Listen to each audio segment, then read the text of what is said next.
Would you look at that? Just look at it. That is the Mazda CX-70 all-wheel drive e-Sky Active G, whatever that means. I know what it means. I'll tell you in a minute. This is actually a pretty cool vehicle because it has an inline 6. So today we are at a lake and I'm just trying to find a cool place to shoot this thing because I've been basically sent all over the West Coast by Mazda to look at the CX-90 and the CX-70 when they launched, and I'm finally driving one here in Texas. So what I can tell you is the CX-70 is basically the same as the CX-90. There are a few differences.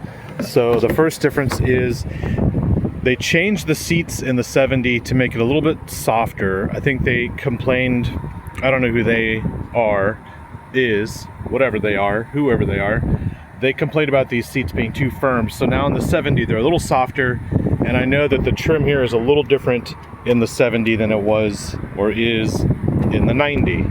But if this is your first time looking at Mazdas in general, here's the coolest thing about these vehicles. The back door opens practically 90 degrees. Look at that. Would you just look at that? What that means is you can get in or out of the back seat very easily. Everyone can get in or out.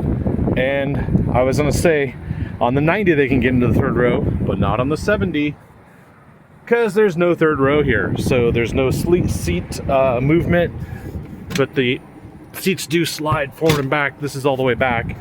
So yeah, they could have moved these seats further back.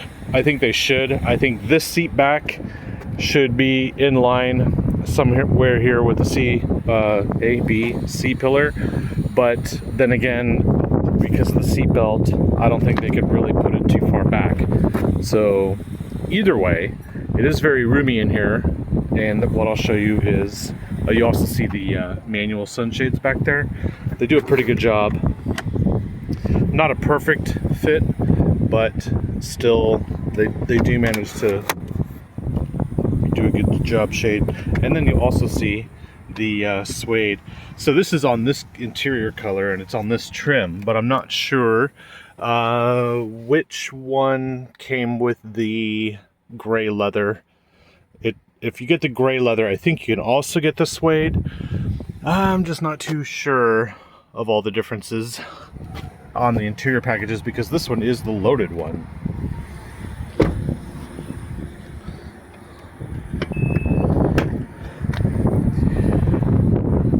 Of course, this is why you would have the 70, because basically, look at this. You can have an ice chest back here. You can have one of those 6-foot Yeti ice chests back here. And I can lower the seats from here and I have a, what is that, 8 feet? That looks like 8 feet. I think you basically have a pickup truck here. I don't know if this is 4 feet exactly.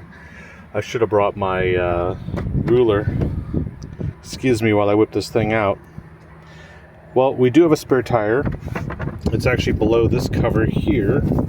Never really know how to get it out with one hand. So there we go. Spare tire too. That is the subwoofer, I believe, for the Bose stereo. There's your jack. So this car is definitely road trip ready. And the cup holders there are basically remnants from the CX-90 3-row. They kept them. They're not really cup holders either. I don't know what they are, but there you go. I love the slab side of the 70 as well as the 90. It's just like a little bit scalloped. Really cool. We're on these really nice 22 275 45 21 inch wheels, and the headlights do swivel at night when you make turns. They go with the steering, and we do have the radar cruise, as you can tell by that badge. And look, a front camera, as well as parking sensors. This thing is loaded. Looks good as well. It's got this metallic white paint. Of course, all of that is subjective because, you know, maybe you want a gray one, maybe you want a red one. The red is really cool too, actually. But they do have specific colors. There we go, bring the Inline 6 to life.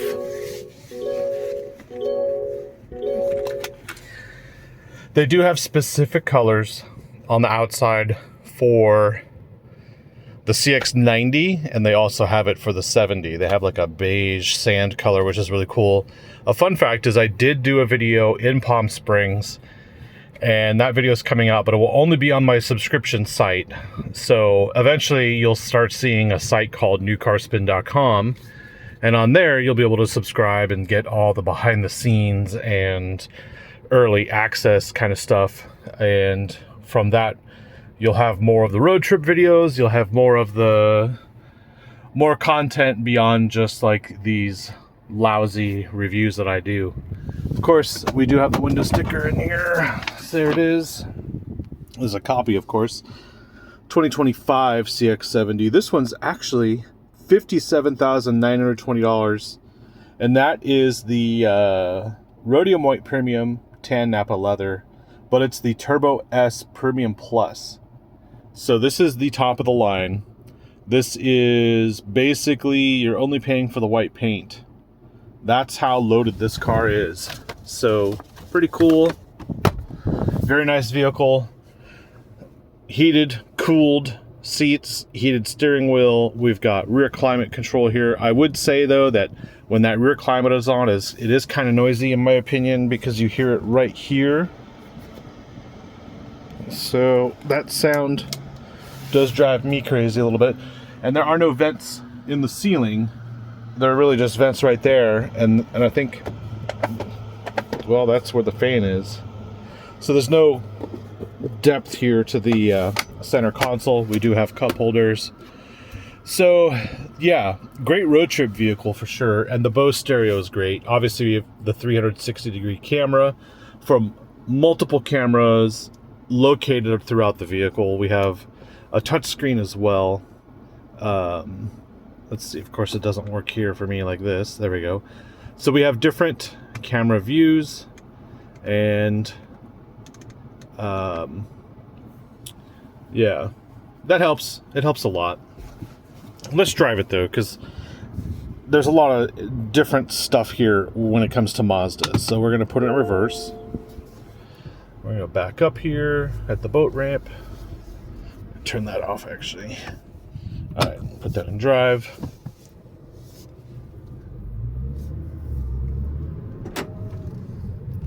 Kind of a busy day here. It is Friday though. All the roofers are out fishing. You can tell they're all roofers because they're driving nice trucks. Of course, they're not doing the work. The roofers are just owning the company. But, you know, membership have its privileges, I guess. All right, so we're gonna head right, and I'm gonna tell you a few of the things that you're gonna notice when you first get into this Mazda. It is a mild hybrid, so there is an start thing here, which you'll see the engine's off, and the engine will turn off when you're on the road at certain speeds and certain conditions. The engine will shut off, the car will go into neutral. There is a bit of an electric motor that feeds the powertrain.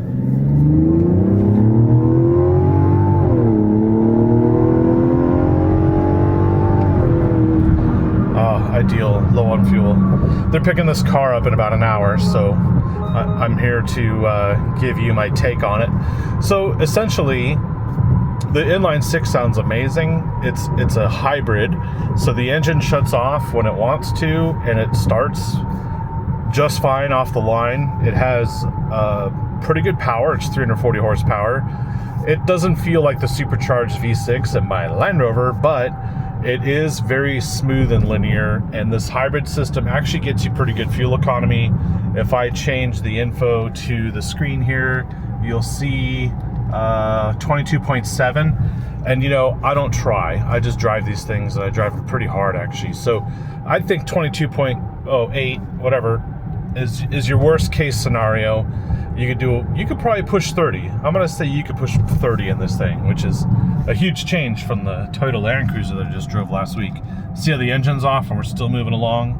If I put my foot on the gas, it turns back on. It seamlessly does it as you drive along. So that you can actually disable with the iStop button here, and then when that's lit, it's off. So when it's on, it's off. Next thing you'll know is the steering is heavy here. Little bump on the road.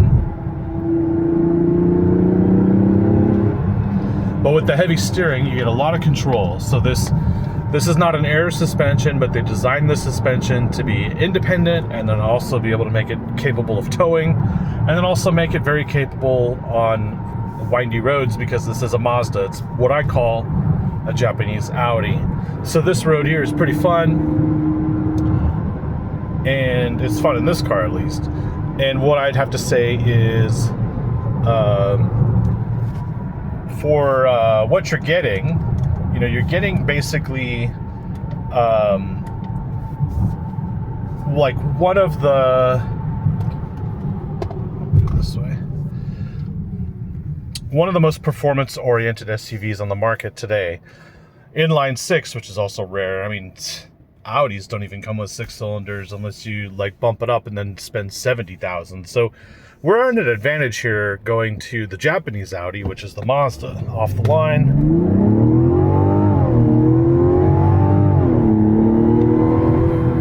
Now, for day-to-day driving, that's perfectly acceptable. It's probably more than you need. But it also means that when you're late to your appointment, you're not going to be too late. Now, we do have drive modes here as well. With this toggle here, we can toggle from normal to sport. When we go into sport, it's going to hold the revs longer, hold the gear higher.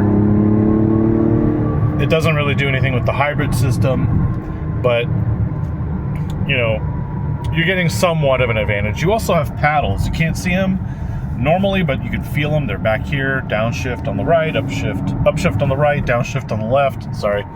And then we also have an off-road mode. We don't have 4 low, but we have all the features. Auto hold at the red lights. We have the camera system that we saw earlier, and then we have hill descent control. We also have radar cruise. So if I go here, you'll see that the gauges change, and now I got this Tesla-like system that is to allow me to do a radar cruise. It cancels sport mode automatically. I don't know if it recognizes stopped cars, which is fine. We'll go to the left. But it does recognize the cars on the display. See, as you can see, there's that square, which we had just passed. So, yeah, if we go out of that mode, we just press this button here. The gauges go back to normal. So that's how you get your gauge cluster to change. And that's standard on this car.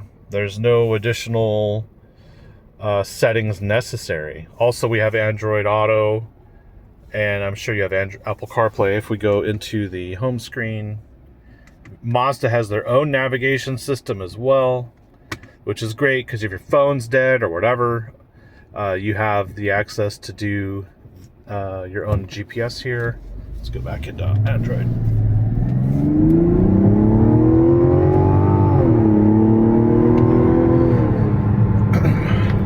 Yeah, it sounds good.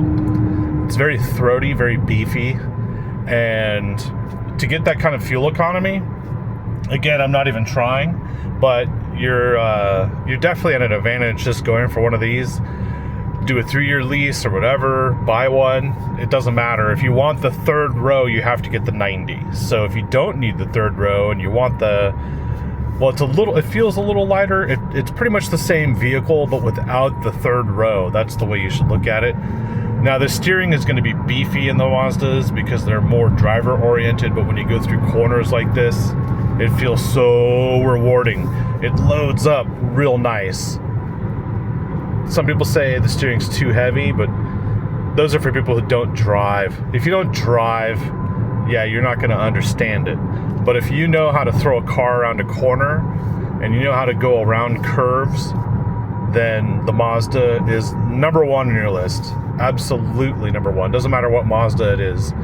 But to go from a Mazda 3 or a Mazda Miata to this, a massive SUV, and to be able to throw it around a corner like it's nothing, I gotta commend Mazda for excellent engineering. They didn't build it to a price.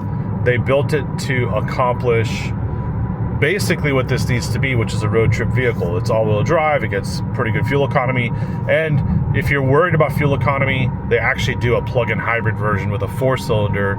It drives completely different than this, and if you're looking to spend less money, then yeah, you'd get that plug-in hybrid. But this is basically their flagship, and it's remarkable. And I have a longer road trip video. If you go to my site, newcarspin.com, then you'll see the road trip video I did back in May. Hold on, I got some corners to go through here. Oh, yes. Oh, it feels so good. So, that's what we have. We have a couple videos coming, and Mazda's got another car they're dropping off today, so I gotta go back home and pick that up. And busy, busy, busy. Hope you're all doing well and busy as well. And if not, I hope you're relaxed. But basically, more to come. And thanks for watching. See ya.